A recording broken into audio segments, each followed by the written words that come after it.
Welcome back to Automation and BeamNG, everybody. Today we're going to be building a competitor to the Ibishu Covet, which is something I've never done before. I've never actually built a competitor to a car that is inside BeamNG.drive before. However, today we're going to go ahead and do that. And one thing that I really like about BeamNG.drive cars is the amount of different variants that they have. And that's why we're also actually going to build like a bunch of variants of this Ibishu Covet as well to compete with different variants. So we're going to be building a base model, a cheaper model, a JDM Sport Model, a turbo model, a track, a rally, and turbo evolution model as well. So that is a total of 7 different models that we're going to be building today, and I'm just going to show you guys building the base, and the time-lapse is just going to be of the base version as well, and then we're just going to be competing them all against each other inside of BeamNG.drive. So that's going to be really cool, hopefully. Anyways, we're just going to go steel panel material, monocoque, front transverse. This one's going to be cheap. And now basically torsion beam and McPherson strut as well then, right? And now basically what I'm looking for when creating a competitor is for it to be in the exact same price range. So we want it to be the exact same price, right? Well, basically the exact same price, and then also same weight, same engine type, and something close to the same amount of power, yeah? Just basically that stuff. So we're actually going to go for an inline 4 here. I would have expected the Ibishu Covet to maybe have an inline 3. However, that's not the case. So, yeah. And we want it to be a 1.5 liter exactly, I believe. So this is going to have to go down a little bit. Let's see if we can get it down exact. There we go. That's beautiful. Single overhead cam, 2 valve. Then just fully cast iron, and all this is going to be cast as well. Definitely want to keep it cheap here. No, none of that. We can touch that later if you want. It's going to be naturally aspirated, and it is actually going to be injection, I think. It's going to be a mechanical fuel injection, just single. Don't need it to make a lot of power, right? And basically for the intake manifold, probably standard mid, I reckon, and then maybe increase the size of that a tiny bit. We're going to be running this thing on regular fuel, and maybe turn the ignition timing down slightly. There we go. Obviously going to have to play around with that quite a lot later. We are going to give it a cat, and then just reverse flow and baffled mufflers here. Looks like we'll need to increase the size of the exhaust slightly, and that will need to rev a little bit higher too. And of course I'll just have to fine-tune that as well, but for right now that's looking pretty good. The actual Ibishu Covet has around 90 horsepower and 125 newton meters of torque, so gonna want to up those numbers a bit, but that shouldn't be too much of an issue. So this is going to be a manual 5-speed front wheel drive, top speed of around 200. That's really close to the actual Ibishu Covet, so I'm pretty happy with that. Adjust the spacing later probably, just an open differential, right? Don't need much more than that. So they're going to be radial tires, medium compound, probably. You're going to probably put those down to around 160s. Don't need them to be very big. That looks about right to me. Just steel wheels. Yep. And then as for the brakes, I'm going to see if we can put probably a solid disc in the front, and then actually a drum in the rear. Because obviously it is going to be light, and we want it to be cheap as well, so we don't need the best brakes in the world. That should be pretty good, and probably up this a little bit as well because it is a drum, so it's not going to do a lot. And we want some comfortable brakes there, I think. So no under tray, obviously, right? No cooling flaps, nothing like that. We might reduce the cooling airflow a very small bit, just so we have a bit of a lower drag coefficient. It's a small hatchback, so we're going to actually go for a reduced size bench in the rear. And then just a basic interior and maybe a basic cassette player. CD looks a bit too luxury for what we're building here. Other variants might have it though. It's going to be really light. We don't need power steering, especially not in 1990, which is the year we're building it in. And I believe the Ibishu Covet ranged from 1988 to 94. So this is just a number in between there that we've chosen. Now we're just going to put basic 80s safety. As I said, we want this base model to be really cheap. So all the basic stuff there as well. Probably going to tune it for comfort. Want some nice sway in our springs. And right now over here it costs 7,100. We want it to cost 3,500. So that's probably going to take some sliding with the quality sliders. Right now it does have pretty good fuel efficiency, especially for back in the day, and especially for such a cheap car. So I'm honestly pretty happy with this. Now let's just head into a time lapse and design this as well as all the other variants.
I hope you enjoyed that time-lapse. This is the Deadbeat Hubris, a competitor to BeamNG.drive's Ibishu Covet.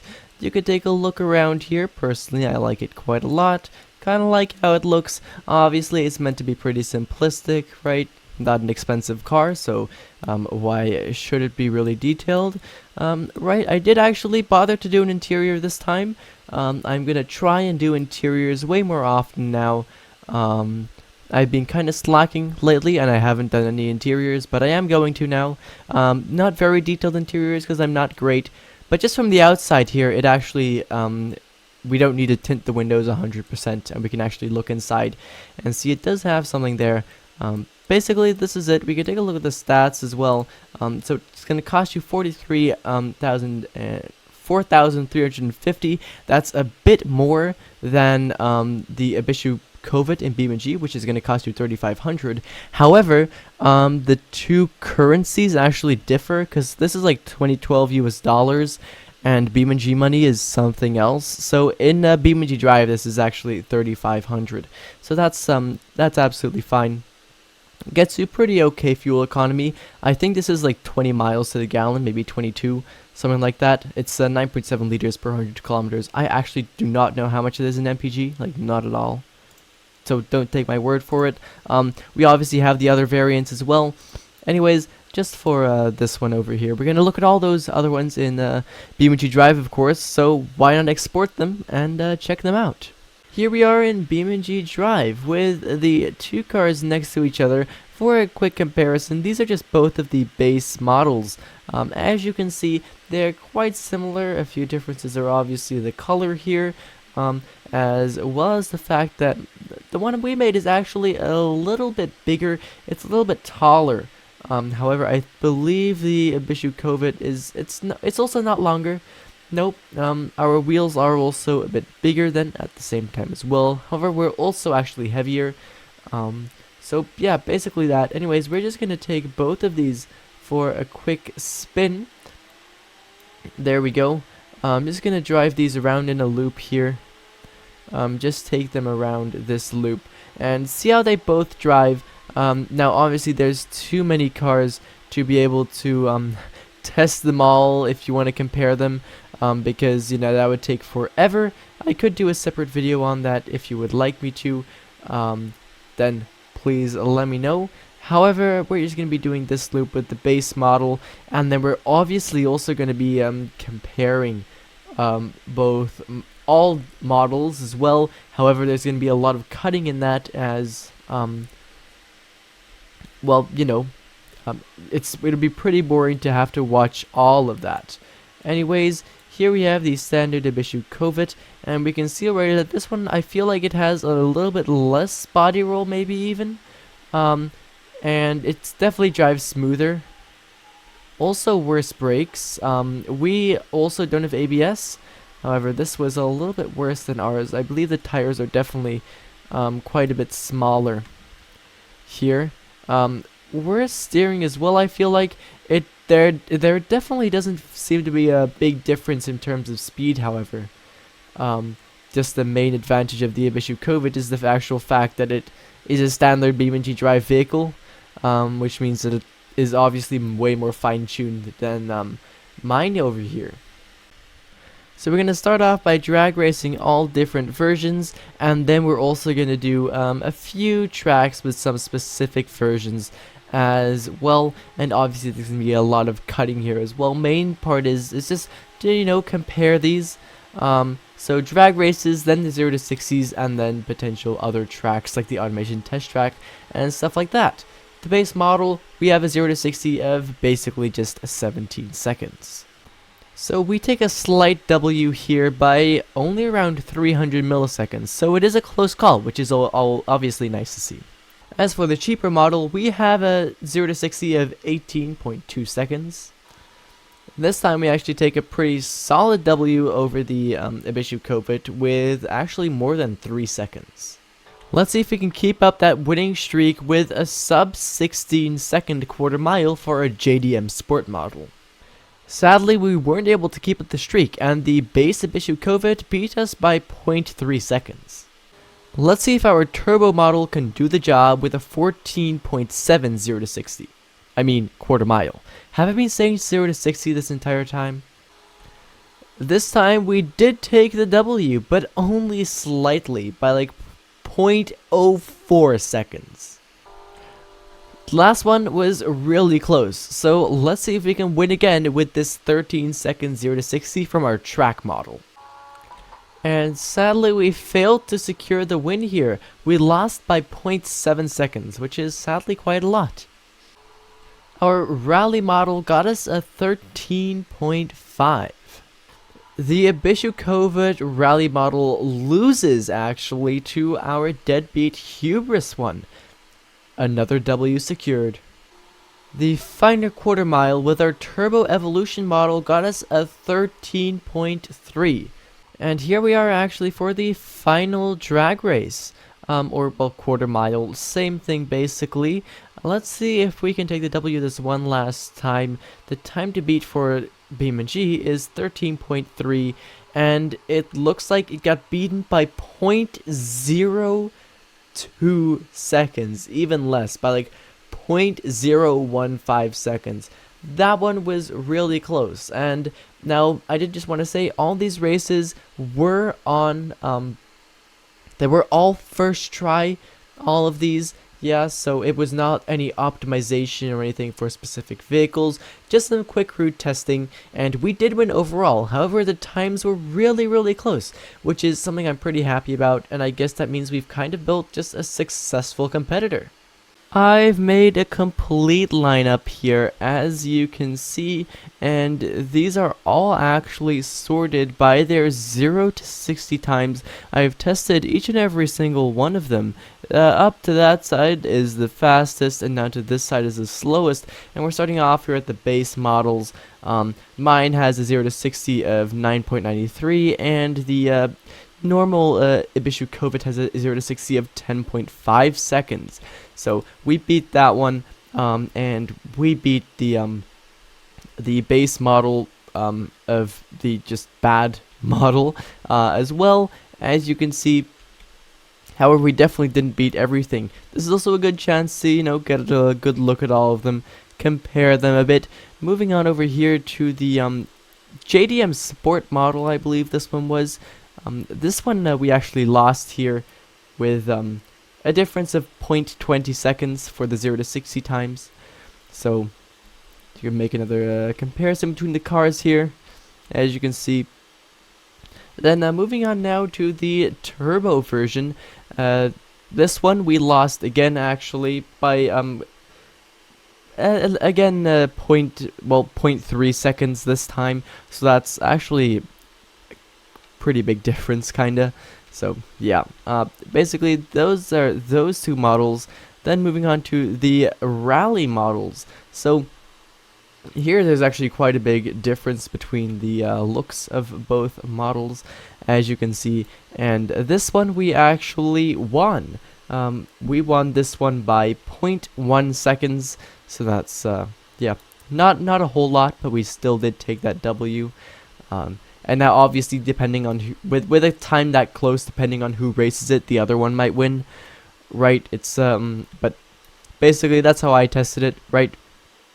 Then over here as well, we've got the what is this one actually? The Turbo Evolution model. This is like the highest end model, I suppose, the most expensive one as well. This one we actually won by 0.1 seconds. And now I tested all these and I just took the times I got on the first test try. Yeah, so you know, probably maybe this one's faster or maybe this one's faster, but these are basically just exactly the same, which is something I'm pretty happy with. And then finally here on the track model, and this is the one of the ones we lost, and it was quite a big loss here, sadly, by almost an entire second. I had a 0 to 60 of 4.70, and the BeamNG Ibishu Covet track had a 0 to 60 of 3.83 seconds. So that's 0.90 seconds basically. So that was a pretty sad loss right there. Anyways, here you guys can take a look at the lineup again. And these are basically all these cars. And what we're going to be doing now is I'm just going to be selecting a few which I'm going to do some laps on certain tracks with. As per usual, we're here on the automation test track, and we're just going to be starting off by setting a lap time with the base model Ibishu Covet, and then we're going to go against that with our deadbeat Hubris and see if we can beat the Ibishu Covet's time. So that's basically what we're going to be doing, and now obviously neither of these are going to be very good times, right? Obviously, because they're both kind of bad cars, but either way, it's going to be an interesting result. Let's see what kind of speed we can hit on this straight with this thing. Also, as for the time we're going to set, I don't think it's going to be very good. Let's see if we can keep it under 3 minutes. But we're going to have to see, of course. Approaching the 200, kind of more just sticking at the 170 in the 5th gear now, which is the last gear, but it's not really like we're gaining any speed in there. Now, whilst we're driving around here, I do actually have something pretty interesting to tell you guys, and that is the fact that you can actually download every single version of the competitor that I made to the Ibishu Covet, through my Discord server. So you can join my Discord server with the top link, I think, in the description, and there you can download every single version of the competitor I made today, as well as every single car I've ever made on this channel before. So if you want to do that, join the Discord. Here we are, just finished the final turn here, and I reckon it's just going to be a sub 3. Oh, I shouldn't talk and drive at the same time, should I? There we go, just managed to do a sub 3. Definitely going to be our worst time on here. Oh wow, it isn't actually. That's surprising. Okay, let's see if we can beat this with our version. The deadbeat Hubris, here it is.